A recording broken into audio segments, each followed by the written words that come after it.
우리 다 함께 주께 나아가세 찬양하며 하나님 앞에 예배하겠습니다.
하나님이여, 복된 주일을 맞이하여 하나님의 택한 백성들이 하나님을 예배하고자 믿음으로 한자리에 모였습니다. 하나님의 살아계심과 또 하나님을 찾는 자들에게 상 주심을 이심을 믿음으로 하나님 앞에 나왔사오니 하나님의 살아계심을 체험하는 이 예배의 시간 되게 하시고 하나님의 복 주시는 우리의 삶의 터전이 되어지는 한 주간이 되게 인도하여 주옵소서. 우리 주 예수 그리스도의 이름으로 기원하옵나이다. 아멘.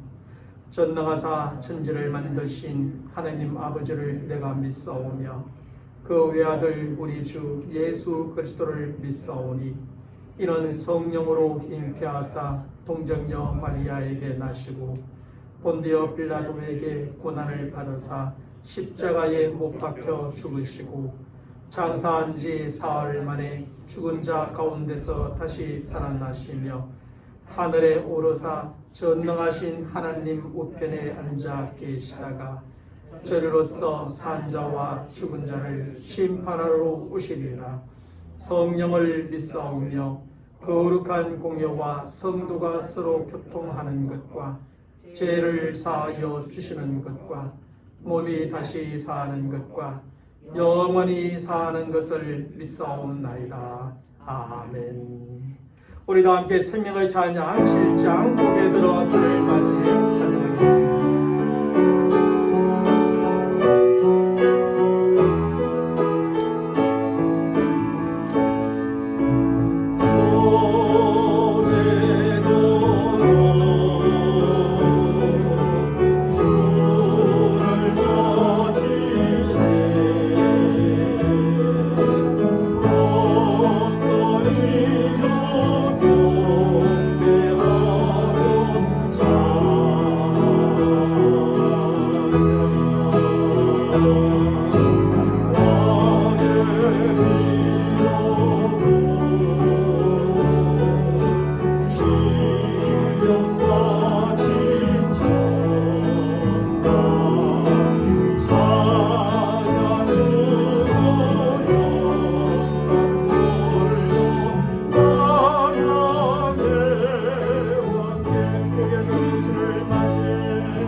찬송가 559장 사천의 봄바람 불어 있고 찬양합니다.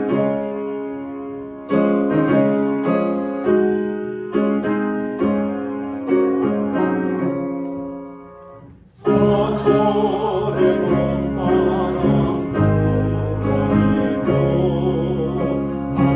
하나님 아버지 오셨으니 이놈의 반석고 건강하다 우리 집 즐거운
동산이다 고마워 아침과 저녁에 수고하여 나같이 일하는 모친구가 한 산에 들러서 먹고 마셔 여기가 우리의 낙원이다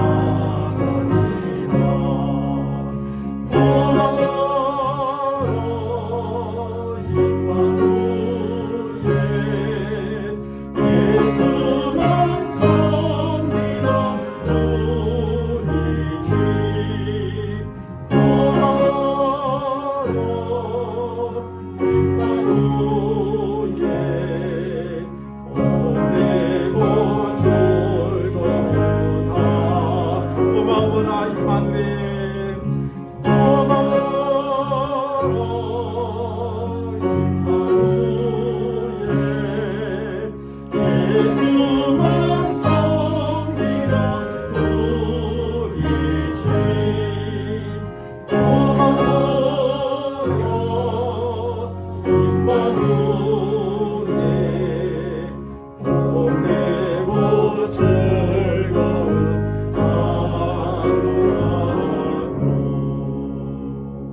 오늘 하나님의 말씀은 시편 128편 1절로 6절까지 말씀드리겠습니다.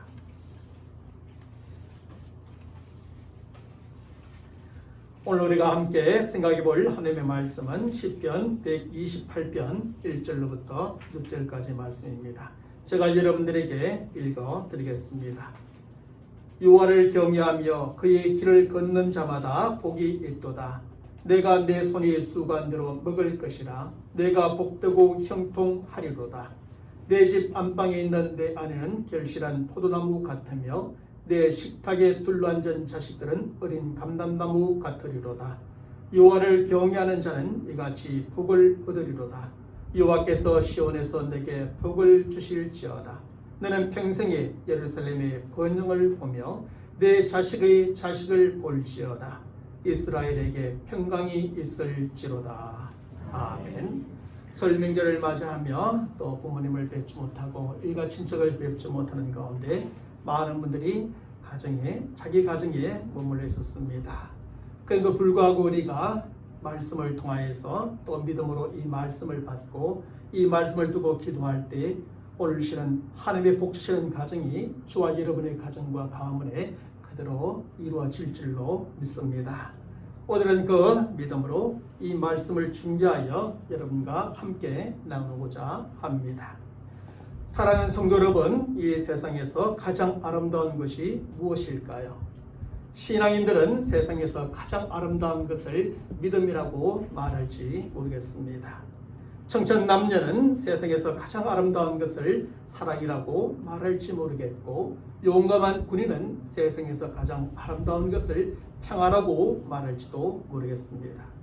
이처럼 사람마다 세상에서 가장 아름다운 것에 대하여 믿음, 사랑, 평화라고 생각이 각각 다 다릅니다. 그런데 세상에는 그런 믿음과 사랑과 평화를 다 모아놓은 것이 있는데, 그것이 바로 가정이라고 하는 작은 공동체입니다.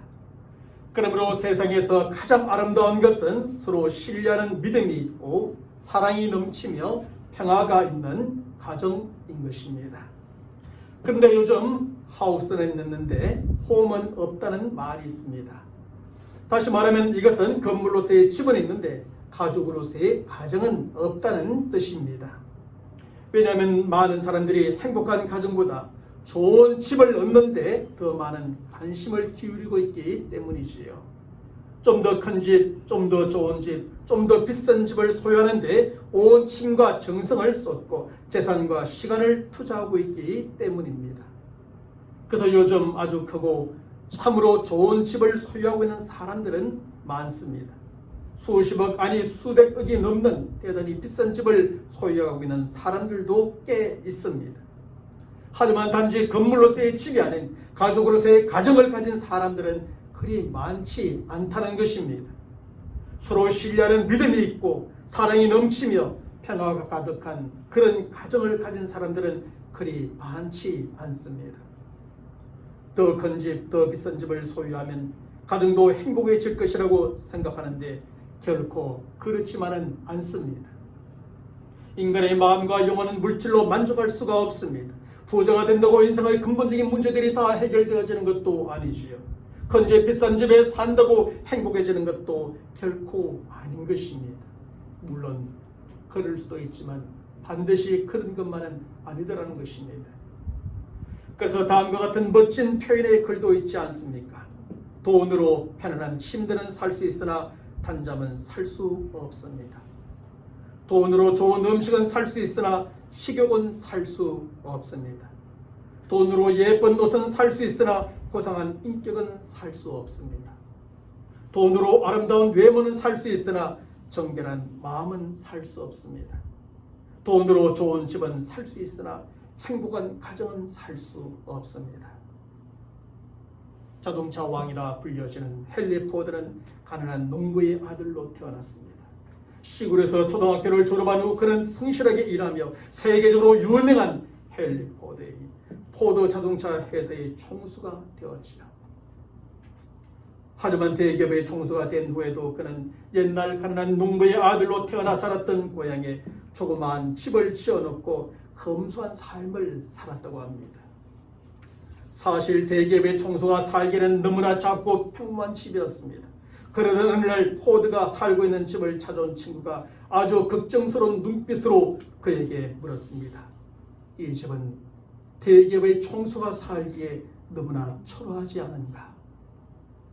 친구의 물음에 헨리 포드는 가볍게 웃으며 이렇게 대답을 했습니다. 나는 화려한 집보다 행복한 가정을 원한다네. 그래서 나는 이곳에 작은 집을 짓고 우리 가족들과 함께 행복하게 살고 있다고 말입니다. 사랑하는 성도 여러분, 건물로서의 크고 넓은 집이 아니라 아내가 있고 자녀들이 있는 가정에 더 큰 관심을 가져야 됨을 우리에게 깨닫게 해주는 말입니다. 건물로서의 집은 나무와 돌과 시멘트의 조합일 뿐인 겁니다. 이러한 집보다 믿음과 사랑과 진정한 평화가 가득한 가정이 더욱더 소중하다는 것입니다. 그러므로 우리는 이런 가정을 세워가는 데 온 힘과 정성을 쏟아야 하고 많은 재산과 시간을 투자하는 성도들이 되어야 합니다. 사실 가정은 믿음과 사랑과 평화를 심는 텃밭이요, 오늘과 내일의 행복을 심는 못자리와 같은 곳입니다. 그러므로 크고 넓은 집에서 좋은 열매가 맺히는 것이 아니라 좋은 가족에서 좋은 열매가 맺혀지게 되는 것입니다. 그래서 젊은 날 크고 넓은 집은 샀지만 행복한 가정을 세워가는데 무관심했던 사람들의 노후는 결국 우울할 수밖에 없습니다. 불행할 수밖에 없는 것입니다. 젊을 때는, 그리고 그것을 마음껏 누릴 때는 모릅니다.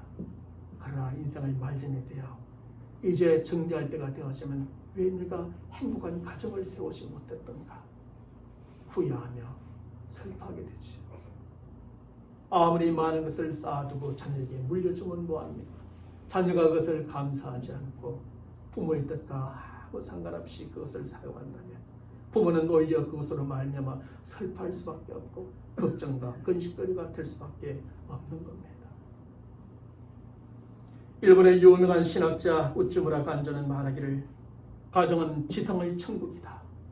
이것이 없으면 그는 이미 지옥에 있는 자다라고 정의하고 있습니다. 그럼 우리가 어떤 가정을 세워가느냐에 따라서 날마다 천국을 경험하며 살아갈 수 있고 아니면 지옥을 경험하며 살아갈 수도 있다는 말입니다. 그렇다면 여러분은 과연 어떻습니까? 여러분은 날마다 천국을 경험하며 살아가고 있습니까? 아니면 지옥을 경험하며 살아가고 있습니까? 여러분은 여러분의 가정에 믿음과 사랑과 평화를 느끼며 살아가고 있습니까? 아니면 불신과 미움과 불화 가운데 살아가고 있습니까? 여러분의 가정에서 천국을 경험하며 살아가고 믿음과 사랑과 평화를 느끼며 살아간다면 바로 그것이 이 땅의 천국이요 여러분은 천국에서 사는 것입니다. 또한 바로 이러한 가정이 바로 하나님께서 복 주시는 가정인 줄로 믿습니다. 사랑하는 성도 여러분, 바로 이러한 점에서 저는 우리 모든 성도들의 가정이 이렇게 하나님께서 복 주시는 가정이 되기를 간절히 원합니다. 그러면 하나님이 복 주시는 가정은 과연 어떤 가정일까요? 어떻게 세워져가는 가정일까요? 첫째로 하나님이 복 주시는 가정은 하나님을 경외하는 가정입니다. 성경은 오늘 보면 1절의 말씀에서 먼저 여호와를 경외하는 자마다 복이 있다고 분명하게 기록해주고 있습니다. 누구에게 복이 있다고요? 여호와를 경외하는 자에게 복이 있다고 말합니다. 하나님은 하나님을 경외하는 자에게 복을 주신다는 것입니다. 하나님을 경외하는 자의 가정에 복을 주신다는 말씀이지요. 특별히 성경은 여기에서 여호와를 경외하는 자마다 복이 있다고 가르쳐주고 있습니다. 그러므로 하나님을 경외하는 자는 누구나 복을 받게 된다는 것입니다. 하나님을 경외하는 자에게 50%, 100%만 복을 받는 것이 아니라 하나님을 경외하는 사람은 누구나 다 복을 받게 됩니다. 하나님을 경외하는 자의 가정은 어느 가정이나 다 복을 받게 됩니다. 하나님이 주시고자 하시는 복은 제한이 없습니다. 부모라 하여도 사람이라 해도 내가 뭔가를 가지고 있는 것에 한계가 있으니까 주고 싶어도 다 줄 수가 없지요. 누구에게 이만큼 떼어지면 누구에게는 이만큼 갖게 갈 수밖에 없는 게 사람의 한계지만 하나님은 그렇지 않습니다. 하나님을 경외하는 자는 누구나 복을 받고 그런 가정은 어느 가정이나 복을 받게 되는 겁니다. 그것이 바로 하나님의 약속입니다.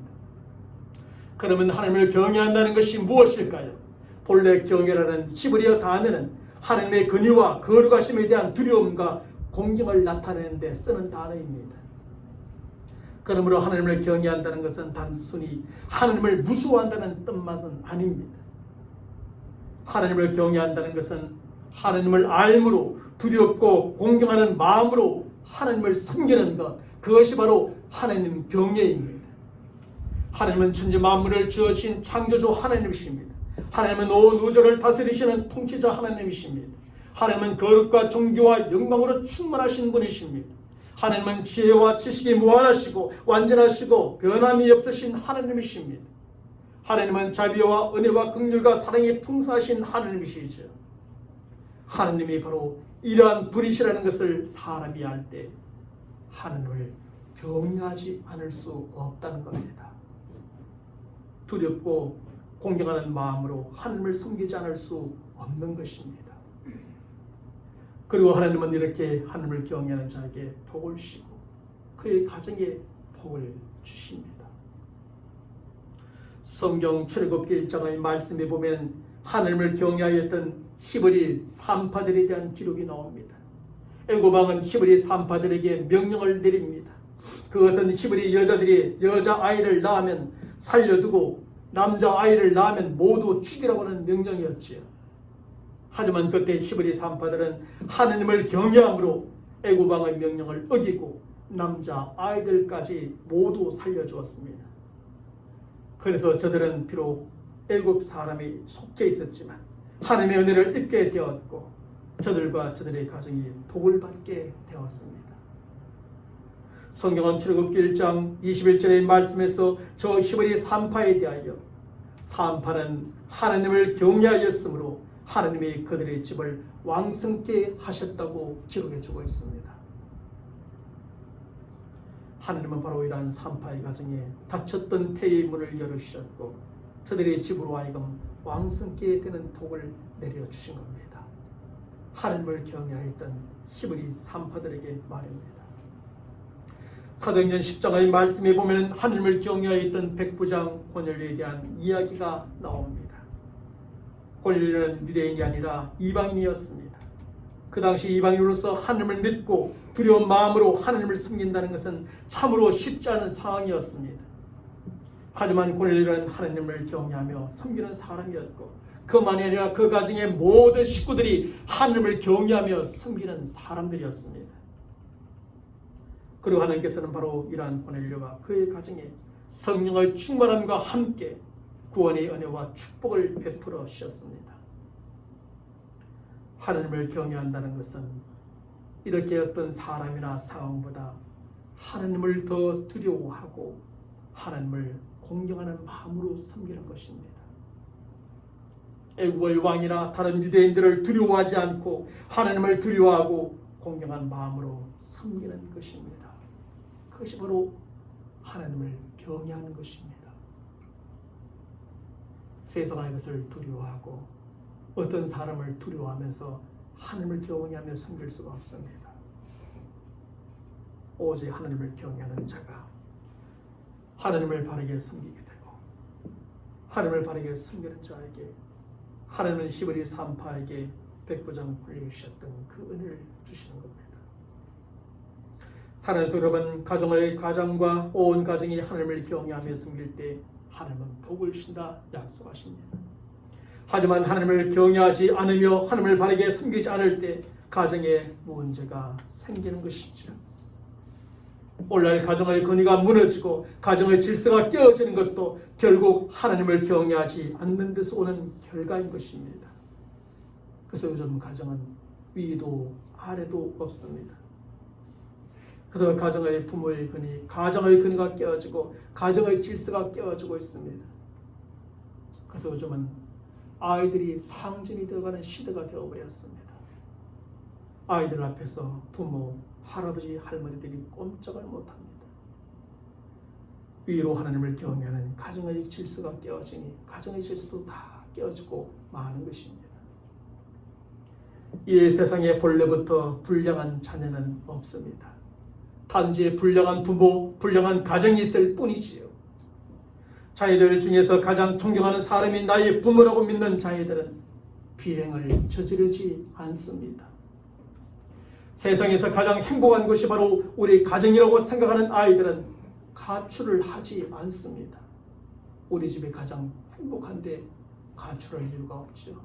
내가 가장 존경하는 분이 부모님인데 부모님 앞에서 비행을 저지를 수가 없는 것이죠.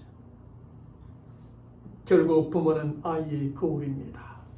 그러므로 부모가 먼저 하나님을 경외하는 경건한 부모가 되어야 합니다. 남편이 하나님을 경외하며 섬길 때 아내가 남편을 존경하고 남편에게 순종하게 됩니다. 아내가 하나님을 경외하며 섬길 때 남편이 아내를 아끼고 사랑하게 됩니다. 부모가 하나님을 경외하며 섬길 때 자녀들이 부모를 공경하며 부모에게 순종하게 되는 것이지요. 이것이 질서입니다. 그래서 바로 이런 가정에서는 가정의 권위, 부모의 권위가 밝게 세워져 가게 됩니다. 가정의 질서가 회복되어집니다. 그리고 하나님께서는 바로 이런 가정에 복을 주시고 이런 가정의 식구들 가운데 은혜를 주시죠. 그래서 이러한 가정은 믿음과 사랑과 평화가 가득한 행복한 가정이 되어지는 줄로 믿습니다. 하나님을 경외합시다. 둘째로 하나님이 복 주시는 가정은 하나님께 순종하는 가정입니다. 성경은 역시 오늘 보면 1절의 말씀에서 그 도에 행하는 자마다 복이 있다고 또한 가르쳐주고 있습니다. 하나님은 언제나 풍성한 복을 준비하고 계시며 또한 그 복을 부어 주고 싶어 하십니다. 하지만 그 복은 아무에게나 주어지는 것이 아니라는 뜻이지요. 오직 하나님께 순종하는 자들에게만 주어지는 복입니다. 순종하는 자들의 가정에 주어지는 복이지요. 신명기 15장 4절과 5절의 말씀에서 성경은 하나님께서 복을 주시는 조건에 대하여 이렇게 기록해 줍니다. 우리 함께 읽어보겠습니다. 내가 만일 내 하나님 여호와의 말씀만 듣고 내가 오늘 내게 내리는 그 명령을 다 지켜 행하면 내 하나님 여호와께서 내게 기업으로 주신 땅에서 내가 반드시 복을 받으리니 너 중에 가난한 자가 없으리라. 여기서 하나님께서 복을 주시는 조건이 무엇입니까? 그것은 오직 한 가지인데 바로 하나님의 말씀을 듣고 그 말씀대로 순종하며 살아가는 것이라고 가르쳐줍니다. 그러면 정령 복을 받으리니 너 중에 가난한 자가 없으리라고 약속해주고 계십니다. 하나님께서는 신명기 11장 26절로 28절의 말씀에서도 이렇게 말씀하십니다. 내가 오늘 복과 저주를 너희 앞에 두나니 너희가 만일 내가 오늘 너희에게 명하는 너희의 하나님 여호와의 명령을 들으면 복이 될 것이요 너희가 만일 내가 오늘 너희에게 명령하는 도에서 돌이켜 떠나 너희의 하나님 여호와의 명령을 듣지 아니하고 본래 알지 못하던 다른 신들을 따르면 저주를 받으리라고 말입니다. 다시 말하면 우리 앞에 복의 길과 저주의 길이 놓여 있다는 말씀입니다. 그리고 그 길은 우리가 하나님의 말씀에 순종하는가 아니면 불순종하는가에 따라서 결정된다는 것입니다. 결국 하나님의 말씀에 대한 순종과 불순종이 사람의 운명을 결정하게 된다는 뜻이지요. 그것이 바로 사람의 생명과 죽음을 결정하게 되고 사람의 행복과 불행, 축복과 저주를 결정하게 된다고 가르쳐주고 있습니다. 사랑하는 성도 여러분, 오직 하나님의 말씀에 대한 순종만이 생명의 길이요 행복의 길이며 축복의 길입니다. 하나님께서 첫사람 아람의 가정을 만드셨을 때 저들에게 요구하셨던 것도 오직 한 가지밖에 없었지요. 그것은 바로 순종이었습니다. 선악을 알게 하는 나무의 실과는 먹지 말라고 하는 하나님의 말씀에 순종하라는 것이었습니다. 따라서 이 말씀에 순종하면 영원한 생명과 행복과 축복을 저들이 누리게 됩니다. 하지만 결국 불순종하면 죽음과 불행과 저주가 저들 가운데 임하게 되지요. 그러므로 저들은 성령 굶는 일이 있더라도 하나님께서 금하신 이 명령에 순종해야만 했습니다. 바로 이것이 저들의 생명과 가정의 행복을 지키는 열쇠였습니다. 하지만 나담의 가정은 하나님의 말씀에 불순종하고 말았습니다. 그리고 그 결과로 저들은 먹는 문제를 위하여 이마에 오히려 땀을 흘려야만 했던 것이죠. 무엇을 입어야 할까 걱정하는 가정이 되어버렸습니다. 아내 하와에게는 해살의 고통과 수고가 따르게 되었습니다. 자식들은 서로 미워하게 되었습니다. 더 나아가 형이 동생을 질투하여 돌로 쳐 죽이는 비극적인 일이 일어나고야 말았던 것이죠. 하나님의 말씀에 대한 불순종의 죄가 결국 온 가정과 가문과 모든 인류를 죄의 결과 속으로 몰아넣고야 말았던 겁니다. 저들에게 질병이 찾아오고 결국 죽음으로 흙으로 돌아가는 비참한 인생이 되고 말았습니다. 하나님의 말씀에 불순종한 아담의 가정에 저주와 불행과 영원한 죽음이 찾아오고야 말았던 겁니다. 그리고 그 결과는 오늘날 우리들이 함께 치고 있는 겁니다. 사랑하는 성도 여러분, 하나님께 순종하는 길이 영원한 생명과 행복과 축복의 길임을 믿으시길 바랍니다. 그리고 저와 여러분들은 이러한 순종의 길을 걸어가는 성도들이 되시길 바랍니다. 하나님께서 가라고 하면 가고 하나님께서 서라고 하면 서는 그 믿음의 삶 말입니다. 하나님은 바로 이러한 순종을 원하십니다. 하나님은 하나님의 말씀에 즉시 순종하고 기쁘게 순종하며 전적으로 순종하는 것을 원하십니다.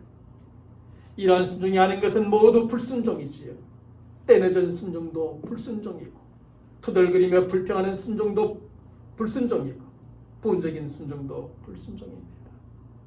하나님이 말씀하시면 즉시 기쁘게 전적으로 순종하는 삶, 이것이 바로 하나님 믿는 믿음의 사람들의 삶입니다. 하나님의 말씀을 많이 듣는다고 복이 되는 것이 아닙니다. 하나님의 말씀을 많이 배운다고 복이 되는 것도 아니고 많이 안다고 복이 되는 것도 결코 아닙니다. 하나님의 말씀을 평생 들어왔지만, 하나님의 말씀을 제자훈련 또 여러 가지 목자훈련을 통하여 많이 배워왔지만, 하나님의 말씀을 그 누구보다 많이 안다고 하지만 그런 사람이라고 다 복을 받는 것이 아닙니다. 그렇다고 말씀을 듣지 말고 배우지 말고 많이 알지 말라는 뜻은 결코 아니지요. 하나님의 말씀을 많이 듣고 많이 배워서 잘 알아야 합니다. 그리고 그 말씀에 반드시 순종하는 삶을 살아야 한다는 겁니다. 순종까지 가야 합니다. 하나님의 말씀에 순종할 때야 하나님의 약속하신 그 복이 우리 모든 말씀에 순종하는 자에게 그 가정에 주어집니다. 하나님은 그 무엇보다 순종을 원하시고 기뻐하십니다. 하나님은 순종하는 자에게 복을 주시며 순종하는 자의 가정에 복을 내려 주신다고 약속하십니다. 그러면 하나님은 이러한 사람과 가정에 어떤 복을 주실까요? 첫째로 오늘 보면 2절의 말씀에 보면 산업의 복을 주십니다. 그래서 내가 내 손이 수고한 대로 먹을 것이라 내가 복되고 형통하리라고 가르치십니다. 어떤 사람은 열심히 일했는데 그 일의 결과를 얻지 못하고 누리지 못합니다. 그것은 저주지요. 내가 일했는데 내가 땀 흘렸는데 내가 그 열매를 못 거둔다면 그것은 축복이 아니라 저주입니다. 내가 일했으면 땀 흘렸으면 그 결과를 내가 얻고 누릴 수 있어야 하는데 그것이 축복이요. 그런 축복을 주십니다. 둘째는 오늘 보면 3절의 말씀에서 가정의 복을 주십니다. 내 집 안방에 있는 내 아내는 결실한 포도나무 같으며 내 식탁에 둘러앉은 자식들은 어린 감람나무 같으려는 복입니다. 아내에게 복을 주고 자식들에게 복을 주는 가정이 된다는 겁니다. 셋째로 오늘 보면 6절의 말씀에 보면 후손의 복을 주십니다. 내 자식의 자식을 볼지어다 하고 말입니다. 자식이 이어지고 내가 한 대의 자식, 두 대의 자식, 세 대의 자식까지 볼 수 있게 된다는 겁니다. 이번에 저도 잠시 시골에 다녀왔는데 가보니까 우리 큰 집에는 벌써 4대가 같이 살더라고요. 저 밑에 손주들이 정조 할아버지 할머니를 이렇게 되더라고요. 사랑하는 성도 여러분, 하나님의 복 주시는 가정은 하나님을 경외하고 하나님께 순종하는 가정입니다. 그러므로 우리의 부모는 하나님을 경외하고 하나님께 순종함으로 경건한 삶을 살아가며 경건한 가정을 세워가야 합니다. 그리할 때 물이 위에서 아래로 흘러내려오듯 하나님의 은혜가 위로부터 우리의 산업과 가정과 후손에게 흘러내려올 것입니다. 하나님의 축복이 위로부터 우리의 산업과 가정과 후손과 모든 곳에 흘러 넘치게 될 것입니다. 특별히 하나님께서는 하나님을 경외하고 하나님의 말씀에 순종하며 살아가는 성도들에게 천대까지의 복을 주시리라고 약속해 주셨지요. 그런데 이것은 단순히 숫자적으로 천대를 말하는 것이 아니라 끊임없이 복을 주시겠다는 약속의 말씀입니다. 결국 오늘날 우리가 하나님을 경외하고 하나님께 순종하며 사는 것은 단지 우리 자신의 복만을 위한 것이 결코 아님을 알게 됩니다. 그것은 우리의 자녀들과 후손들을 위한 미래의 축복의 씨앗을 심는 것입니다. 내가 열심히 하나님을 경외하고 하나님의 말씀에 순종하며 살면 우리 자녀들과 후손을 위해서 축복의 씨앗을 지금 뿌려두는 것이지. 이런 점에서 우리는 하나님을 경외함으로 하나님을 잘 섬기고 하나님께 순종함으로 하나님을 잘 섬기는 성도들이 되시길 바랍니다. 그래서 우리뿐만 아니라 우리 자녀들의 후손들을 위한 축복의 씨앗을 많이 뿌려두시기를 바랍니다. 그래서 우리뿐 아니라 우리 자녀들과 후손들까지도 하나님 주시는 복을 받고 누리게 되기를 바랍니다. 그리고 하나님께서 복 주시는 우리 가정과 가문을 세워가는 저와 여러분 모두가 되시기를 주님의 이름으로 간절히 축원합니다. 하나님 아버지, 오늘 하나님의 말씀을 믿음으로 받습니다. 하나님을 무시하고 또 하나님을 없다 하는 이 세상 속에서 하나님의 살아계심과 또 하나님을 찾는 자들, 하나님을 경외하며 하나님의 말씀에 순종하는 자에게 복 주시는 하나님이심을 믿는 믿음으로 이 말씀을 받습니다. 믿음으로 받고 하나님을 경외하며 살아가고 하나님의 말씀에 순종하며 살아가는 우리 모든 가정 가운데 하나님이 약속하신 이 복을 힘으로 말미암아서 우리로 감사하게 하시고 기뻐하게 하시고 행복하게 하시고 또 하나님을 더 잘 믿고 더 잘 섬기는 믿음의 가정과 가문과 우리 모든 자녀들과 후손이 될 수 있도록 도와주시옵소서. 나의 세대 우리 가정만이 하나님을 잘 믿고 잘 섬기는 것이 아니라 오늘날 우리의 그 믿음의 삶, 하나님을 경외하고 말씀에 순종하는 삶을 통하여 우리 자손들과 후손들을 위해서 그 축복의 씨앗을 많이 뿌리고 심는 만큼 우리 가정과 가문이 더 복되게 하시고 더 잘되게 하시고 더 형통케 되게 역사하여 주시옵소서. 우리 주 예수 그리스도의 이름으로 간절히 축복하며 기도하옵나이다. 아멘.